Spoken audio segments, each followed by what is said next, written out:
Subscribe to our channel by clicking the subscribe button. Click the bell button and enjoy the latest uploads from our channel. یہ بھی ارشاد فرمایا دنیا متاع ہے اور دنیا کا بہترین متاع صالحہ عورت ہے، اور صالحہ عورت کی تعریف یہ کی گئی کہ مرد جب اس کو دیکھے تو خوش ہو جائے، اور جب وہ حکم دے تو وہ اطاعت کرے، اور جب وہ گھر سے چلا جائے تو اس کی عزت اور اس کے مال کی حفاظت کرے۔ تو جس میں یہ خوبیاں ہوں وہ صالح خاتون ہے، اچھی خاتون ہے اور اچھی بیوی ہے۔ حضور نبی رحمت صلی اللہ علیہ وآلہ وسلم نے اس دواجی زندگی کے حسن پر کتنی خوبصورت بات ارشاد فرمائی۔ فرمایا کہ عورت کے، بیوی کے مزاج سے آپ کو موافقت نہیں ہے، اس کی کچھ عادتیں تمہیں ناپسند ہیں، تو اس کی کچھ ایسی عادتیں بھی ہوں گی جو تمہیں پسند ہوں گی۔ تو ادھر بیوی کو یہ ارشاد کیا کہ اگر اللہ کے علاوہ کسی کو سجدہ جائز ہوتا تو میں خاتون کو حکم دیتا کہ وہ اپنے شوہر کو سجدہ کیا کرے۔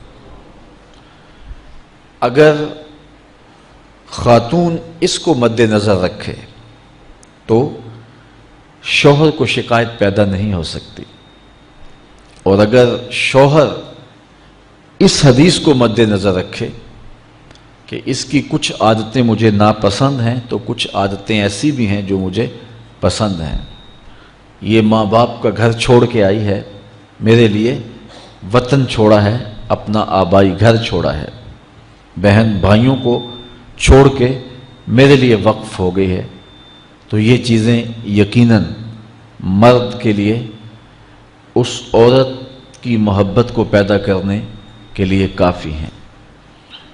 حضور نبی رحمت صلی اللہ علیہ وآلہ وسلم نے یہ بھی ارشاد فرمایا کہ جب کوئی شخص نکاح کرتا ہے تو شیطان واویلا کرتا ہے کہ اس نے اپنے آپ کو مجھ سے بچا لیا، چونکہ شیطان کا بہت بڑا جال یہ ہے کہ وہ ریشمی جال پھینک کے انسانوں کو پھانستا ہے، تو جب کوئی نکاح کرتا ہے تو وہ پریشان ہو جاتا ہے۔ اور ایک حدیث میں یہ بھی ارشاد فرمایا گیا کہ جب کوئی شخص نکاح کرتا ہے اس کے آدھے دین کی حفاظت اللہ نے کر دی، اور باقی آدھے دین کے بارے وہ اللہ سے ڈرے۔ نکاح ایک عہد ہے، ایک پیمان ہے جو زندگی گزارنے کا زوجین کے درمیان ہوتا ہے، اور شریعت اسلامیہ میں النکاح ینعقد بالایجاب والقبول لفظاً بحضور الشاہدین بالغین عاقلین حرین مسلمین، دو عاقل بالغ مرد، آزاد مرد، یا ایک مرد اور دو مردوں کی موجودگی میں ایجاب اور قبول کا نام نکاح ہے۔ اور اس نکاح میں مہر مقرر کیا جائے، اور وہ مہر مرد کی حیثیت کے مطابق ہو۔ ہم شادی میں لاکھوں روپے خرچ کرتے ہیں، لیکن جب مہر کی باری آتی ہے تو اس وقت ہمیں 32 روپے اور 10 آنے یاد ہوتے ہیں، جبکہ اتنے پیسے تو بچہ بھی نہیں لیتا۔ اور یہ مہر حق بدا ہے، یہ عورت کا حق ہے، تو یہ کشادگی کے ساتھ حق مہر پیش کرنا چاہیے، اور عورت کا حق ہے۔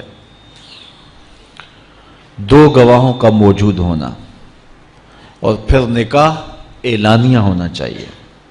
حضور نے ارشاد فرمایا اعلنوا ھذا النکاح واجعلوہ فی المساجد، کہ نکاح کا اعلان کرو اور اسے مسجدوں میں منعقد کرو۔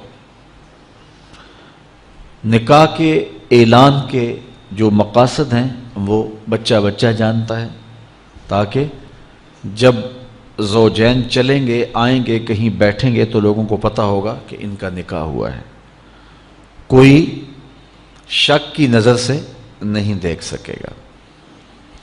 اور دوسرا ارشاد فرمایا اس کو مسجدوں کے اندر منعقد کرو، اور پہلے نکاح مساجد میں ہی ہوا کرتے تھے، لیکن پھر جوں مرور زمانہ کے ساتھ تبدیلیاں آئیں تو ایک تبدیلی یہ بھی آئی کہ نکاح مسجدوں میں نہ ہونے لگے۔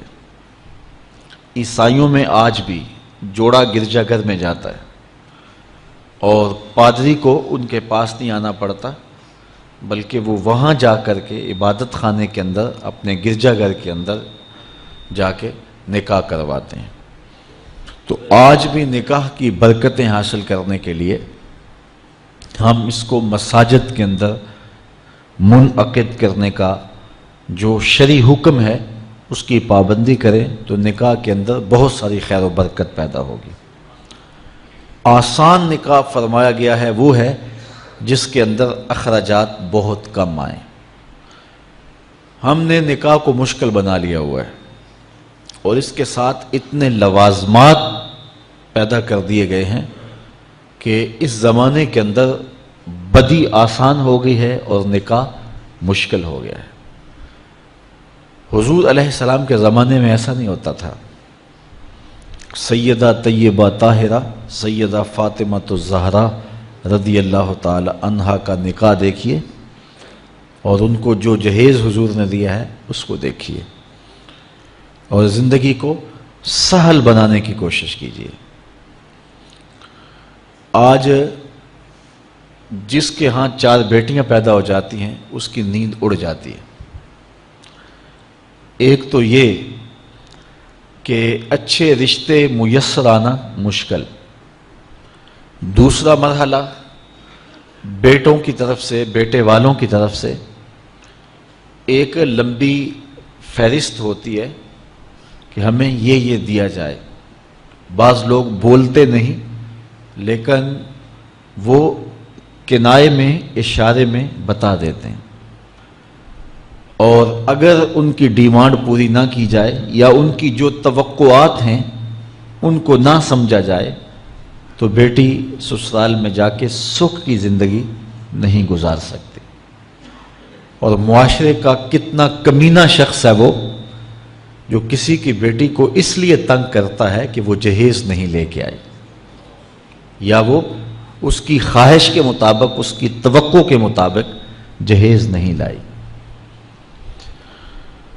شریعت اسلامیہ نے تو نکاح کو آسان قرار دیا، اور یہ جو ہم اتنی لمبی چوڑی باراتیں لے کر کے چلے جاتے ہیں بیٹی والوں کے گھر میں، تو اسلام میں تو اس کا ایسا کوئی تصور نہیں ہے۔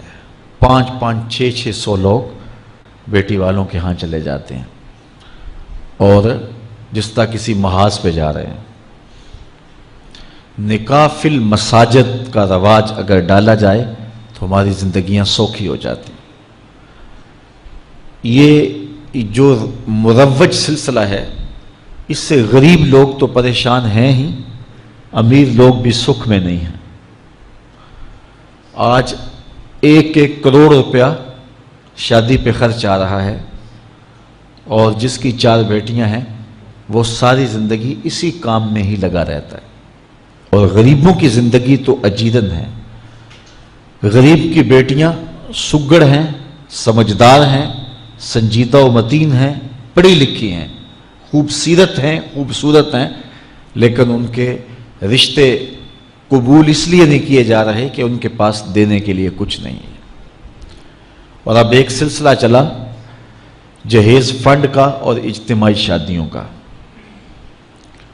تو شاید کسی کے لیے اس میں تسکین ہو، لیکن میں تو ایک مرتبہ ایسی تقریب میں گیا ہوں تو دکھی ہو کے آیا ہوں۔ ہر شخص کا اپنا مزاج ہوتا ہے، مختلف تنظیمات، مختلف لوگ غریب بچیوں کی اجتماعی شادیاں کر رہے ہیں، تو میں ایک تقریب میں مجھے کھینچ کے کچھ لوگ لے گئے۔ میں نے کہا مجھے تجربہ تو نہیں ہے لیکن مجھے لگتا ہے کہ میرے لیے تکلیف کا سامان ہوگا، اور دوست جس مقصد کے لیے مجھے لے کے جا رہے ہیں تو ان کا مقصد بھی پورا نہیں ہوگا۔ ایسا ہی ہوا، ایک ہال میں 15 سے 20 بچیاں تھیں، اور دوسری جانب 15 سے 20 بچے تھے اور ان کے مہمان، ان کا ہجوم تھا، اور اسٹیج کے اوپر جو کرسیاں لگی تھیں ان پر مخیر حضرات بیٹھے ہوئے تھے جنہوں نے سرمایہ لگایا اور جہیز فنڈ دیے، اور تنظیم کے لوگ آ کے اپنی کارکردگی بیان کر رہے تھے۔ تو آخر میں انہوں نے مجھے کہا کہ ہم آپ سے کچھ سننا چاہتے ہیں، تو میں نے بیٹھے بیٹھے کہا کہ میں دعا کر دیتا ہوں، لیکن ان کا اصرار بڑھا، تو میں نے مائک پہ آ کے کہا کہ انسان کی زندگی میں 3 موقع ہوتے ہیں جس دن وہ مہمان خصوصی ہوتا ہے اور سب لوگوں کی نظر اسی کے چہرے پہ ہوتی ہے۔ ایک جب وہ پیدا ہوتا ہے تو کالا کلوٹا بھی ہو تو ساری بستی اس کا منہ دیکھنے آتی ہے اور اسے بہنیں چاند کہہ کے پکارتی ہیں، چاہے اس کا رنگ گہرا سیاہ کیوں نہ ہو۔ دوسرا موقع انسان پر اس وقت آتا ہے جب وہ دولہا بنتا ہے، تو سارے لوگ اسی کو دیکھتے ہیں اور وہ نگاہوں کا مرکز ہوتا ہے اور چیف گیسٹ وہی ہوتا ہے۔ اور تیسرا وقت اس کے اوپر تب آتا ہے جب وہ چٹا لٹھے کا لباس پہنتا ہے تو سارا شہر اس کا منہ دیکھنے آتا ہے۔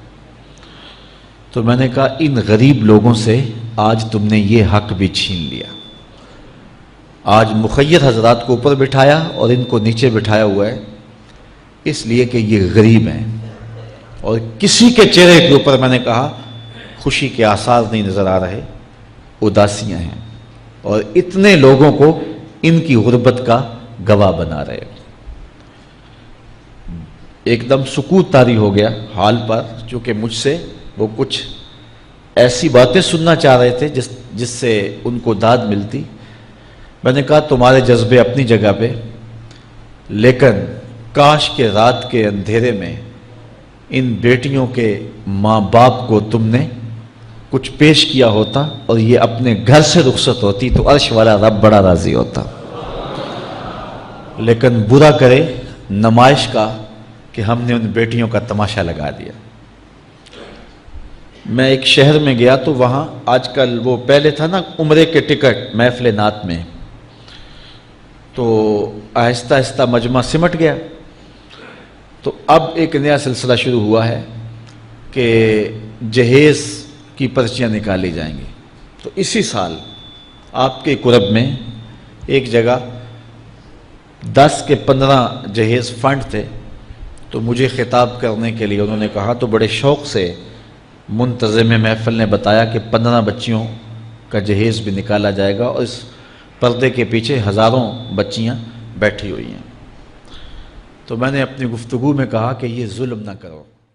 Subscribe to our channel by clicking the subscribe button. Click the bell button and enjoy the latest uploads from our channel.